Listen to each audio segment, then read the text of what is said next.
Hello everyone, welcome back to another video. Today I'm going to be wrapping up all the books that I read in the month of March, and surprisingly, very surprisingly, I read a lot of books this month. People ask, how are you reading so much right now? And I genuinely don't know, because it's not like I'm carving out hours of time to read in my day. I'm not really sure when I'm picking up my book, but I know that books are getting read. We're gonna start from the beginning of the month. So the first book that I read this month was A Year to the Day by Robyn benway. I was actually on a flight back to Calgary. We were on the tarmac for 3 hours before actually taking off. I missed my connection and got stuck at Edmonton's airport, which surprisingly has an Indigo. And the book that I was reading, I just wasn't interested in. So I bought this book, and I bought this mainly because it reminded me of another book I'd read called A Year After You by nnedi. But this is about a girl named Leo, and her sister Nina has recently passed away in a car accident. And her sister was actually the only person in that car accident that didn't make it out. But East and Leo, so East was Nina's boyfriend, Leo is Nina's sister, both made it out of this car. We're kind of watching how the story unfolds, but it's being told in reverse. So we start, I think, 365 days after the accident, and then we slowly start working back to the day of the accident and then the days before the accident. And it's really interesting because the main character, Leo, doesn't actually remember what happened that night, but East does, and it's kind of tormenting him. He doesn't want Leo to have to carry that as well. So the story is really trying to figure out like what East knows and Nina doesn't, and then also kind of going through this grief that these characters are kind of dealing with. I think as a premise, the story was very fascinating, but there were a lot of lulls in this book for me. There were moments where it was kind of just like, can we get to the point? I just felt like the pacing was a little slow in areas that it really shouldn't have been. Also, I felt like there was this nod to some kind of relationship-ish thing happening, but then I don't think that really came to fruition. I don't really know. I don't know. I was like satisfied and then also unsatisfied with it. So I would give this a 3.75. I don't know if I would read it again, but I own it, so yeah. So the next book I read, I was really excited to pick this up because I love a good Rebecca Crane book, and that is June Reimagined. So this story follows June, our main character, and at the beginning she's at the airport trying to run away from her life, and she's carrying a very big secret as well as her brother's urn. So yeah, she's on a plane to Scotland in the winter. Just randomly booked a ticket. And she doesn't tell anyone, including her best friend Matt, who later finds out and is very upset that she up and left because he would have tried to stop her, of course. But when she arrives in Scotland, she has an allergic reaction and ends up having this funny kind of, I don't know, bantery encounter with the owner of an inn. His name is Lennox. Obviously, there's going to be a relationship that kind of blooms between these two people, this broody, almost lumberjack kind of character, Lennox. Like, that's how I imagine him, wearing flannels and like cutting trees. I wanted to love this more than I did, and I think I actually filmed a time lapse of me reading this, and I was giving hee hee ha ha vibes, of course, because it's cute in certain moments, and like I totally buy into romance stories too easily. But I had a lot of issues with this story. I could not stand her best friend Matt. At first I thought, oh my gosh, Matt is fantastic. And then I was like, oh my gosh, Matt is absolutely atrocious as a character. I could not stand him. So I think he's just a very bad friend. I thought he was manipulative and condescending and doesn't know how to treat people, like at all, which, red flag. But Lennox was my favorite character. I really liked him. I liked his backstory. I thought his character made the most sense, and yeah, I don't know. The big secret in this book, though, I don't want to say I was disappointed because like that's not the right word, but I'm disappointed with the way that other characters, specifically her best friend, reacted to the big secret. I just thought that was really inappropriate. Can you see the sun disappearing? Can you see it? Absolutely atrocious. Apologies, the sun left us for a hot minute and I just had to stop filming. But the next books that I read were graphic novels, and this is me getting into my graphic novel era because I realized that I really like this style of writing, and like just the images are so fascinating, and you can like rate the book and then rate the images. And anyways, so the first book that I read that was a graphic novel this month was Wash Day Diaries by Jamila with Robyn Smith as the illustrator. This book follows 4 best friends, Kim, Tanisha, Davine, and Cookie, and it follows them 4 separate stories about their lives in the Bronx, and then how they all like intersect and connect. And I just thought this was such a beautiful story about sisterhood and hair and love, and I just really enjoyed it. It was so cute, and each comic had a different kind of style of art, I think, that reflected the characters' kind of personalities, all in the same color palette, but just like different style. I'll add pictures if I can, but if not, you can imagine. And I gave this 5 stars because I just was so blown away by both the story and also the art. Then I was like, I want to read more, so I decided to read Pumpkinheads. So this graphic novel follows Deja and Josiah, and they work at a pumpkin patch, and this is their last day there as they're both going off to university, and they want to do everything that they can possibly do, or at least Deja is committed to completing like a really quick bucket list, and she's also trying to help Josiah get with this girl that he's been really interested in. So a lot of the story is them chasing after this girl as she's like, she keeps eluding them. Like, they go somewhere that she's supposed to be, she's not there, and they're like, okay, great, well, let's get the food here and then let's go keep looking for her. And it's really kind of one of those, I'm gonna help my friend, you know, get a girl that he's interested in, but then he's going to realize that I'm actually the girl he's interested in kind of story. I thought it was just really cute and wholesome. I gave it 4 stars though. The art style was like super cutesy, and I really loved Deja's character. She had spunk and I loved it. The Wretched of the Earth by Frantz Fanon. I had to read this for class, of course, and I think in my last video I talked about black skin, white masks. So yeah, I don't really rate books that I read for class, particularly for like political theory courses or just like politics courses, just because, I don't know, I just feel weird about reading stuff like this. But I really enjoy Frantz Fanon's writing, and honestly I'm becoming a little bit obsessed. Oh my goodness, guys. So I also read this for class, but it was for an English class, so I feel like, okay, I'm gonna rate it. And it's called How Beautiful We Were by mbue, and this book, right off the bat, I will just tell you, it was a 5-star for me.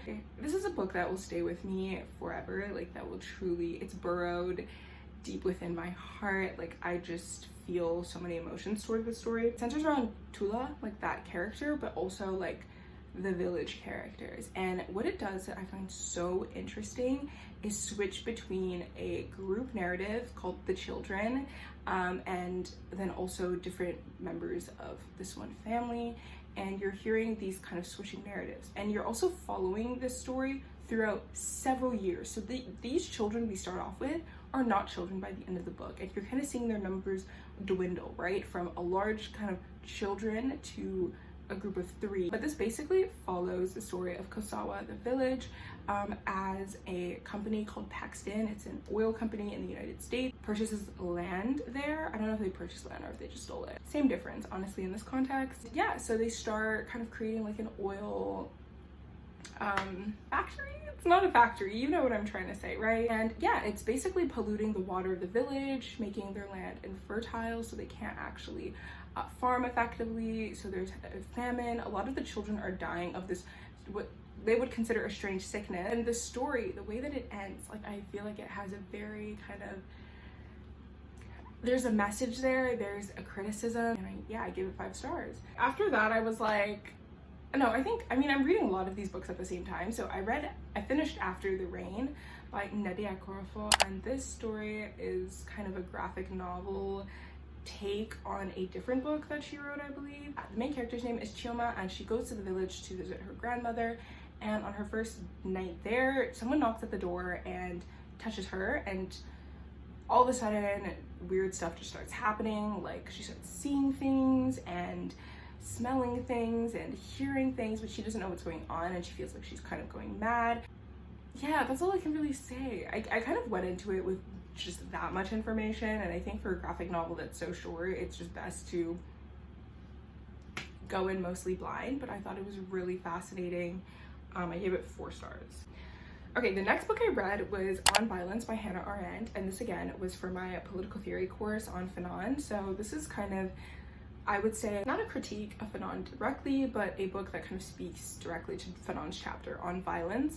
And I personally really did not agree with Hannah Arendt's take at all. I think that she kind of misses fanon's greater argument, and I think even you could argue she's more critiquing Sartre and kind of saying that this is a very careless kind of, you know, expression of what violence is, and she's arguing that violence is the opposite of power, and that you can't like sustain a state through violence, which is very antithetical to fanon's kind of notion that violence is what built the colonial state and what has sustained it. And I am going to have to agree with Fanon and not Hannah Arendt. I think she completely misses the point, in my opinion. And yeah, I just think that her lens of like understanding violence is very narrow, and I don't know, it was not compelling. Like, I don't think the argument was very compelling at all. So those are my thoughts on Hannah Arendt. Okay, the next thing I read is Color Me In by Natasha Díaz. The book is basically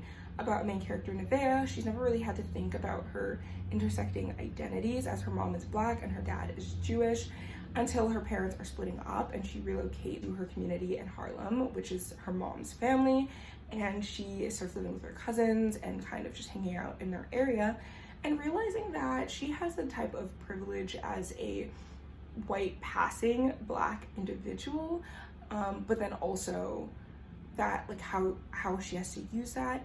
And then this also deals with conversations about being like biracial and kind of struggling with identity and like which identity to subscribe to, why do you have to choose, and further questions along those lines. I thought this was a really beautiful kind of coming of age exploration of intersectionality and intersecting identities. I enjoyed this book. I thought it was really fun. I think at times Naifeh irritated the living daylights out of me. Like, sometimes I was like, you're just making bad decisions and you're being very selfish.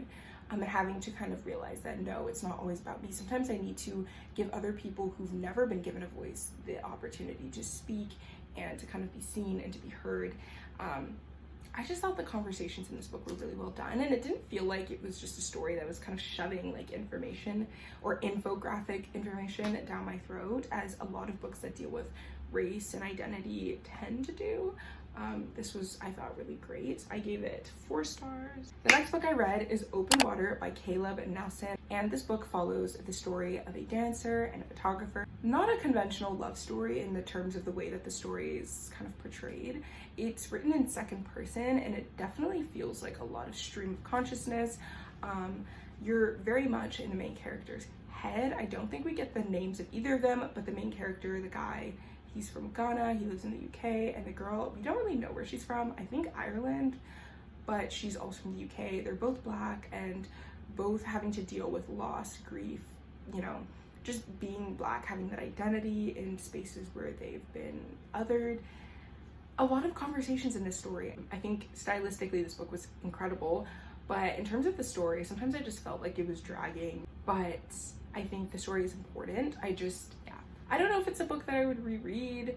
I come back to, we read this for our first book club read, so yeah, I have, you know, mixed opinions on it. I feel like a 3.25 would be a more appropriate rating, but yeah, it was a little bit difficult for me to just fully subscribe to the story. The next book I read is My Sister, the Serial Killer by Oyinka Braithwaite, and I reread this book for a class again, and this story, someone said this in our class, that when you read this book for what it is, which is not a thriller, not a murder mystery, but a melodrama or a soap opera of sorts, you'll really appreciate it. And I did that, and I think I love this a lot more doing that, because there is a level of unseriousness to some of these characters that needs to be recognized, and I don't know, I thought it was really funny. So the main character, or arguably not the main character, Corday, her sister, Ayla, is a serial killer. She just happens to like kill her boyfriends because for whatever reason, you'll have to find out. But it's kind of funny because she's just cruising with her charm and her pretty privilege, and like that's been enough for her so far. So why should she change? I feel like that's kind of the attitude that she has. And Corday is a nurse. She's very different from her sister, very like stringent and like methodical and just obsessive in a certain extent. So she's constantly cleaning up after her sister, and this is kind of like a sister duo. I just thought this book was really funny reading it the second time around, and I think I enjoyed it more, so I gave it 4 stars. I read another graphic novel last night called Kin by Holly Black, and this kind of follows a bit of a murder mystery, but the main character's mom is missing at the beginning of the book.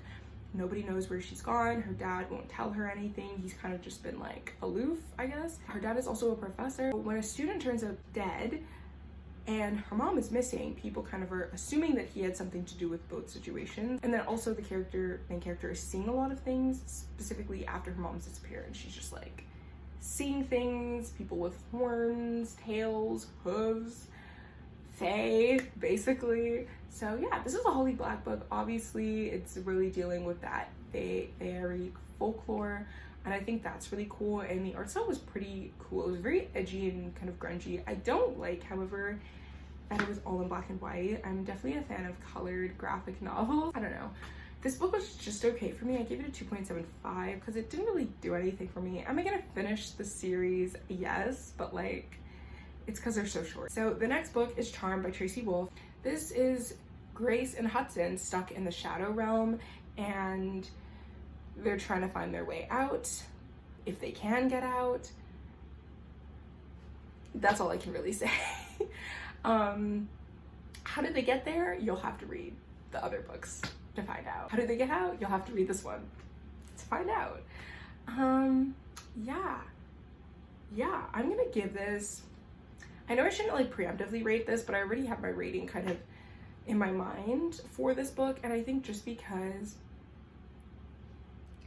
like I'm tempted to give this a good rating because it is part of my favorite, or not my favorite, but like my guilty pleasure series. I have to make a distinction because it's not the same thing. Objectively speaking, like the writing in this felt particularly gaudy, like a little too tacky in moments. I found that having the inner monologue of Hudson and Grace trapped together constantly at times was unbearable, and that's coming from someone who is a Hudson and Grace stan. I love Hudson. I just, the first 200 pages of the story drove me absolutely mad, particularly Grace's POV. I just could not stand her. At first I couldn't even remember whether I ever liked her as a character because she was just that insufferable. There's just so many points in this book where I was like, I think I'm gonna settle on a 3.25 rating for Charmed. And that is officially my last book of this month. Thank you guys so much for watching. I really appreciate you sticking around with all this changing lighting and all, and I hope to chat soon with another book video, another vlog.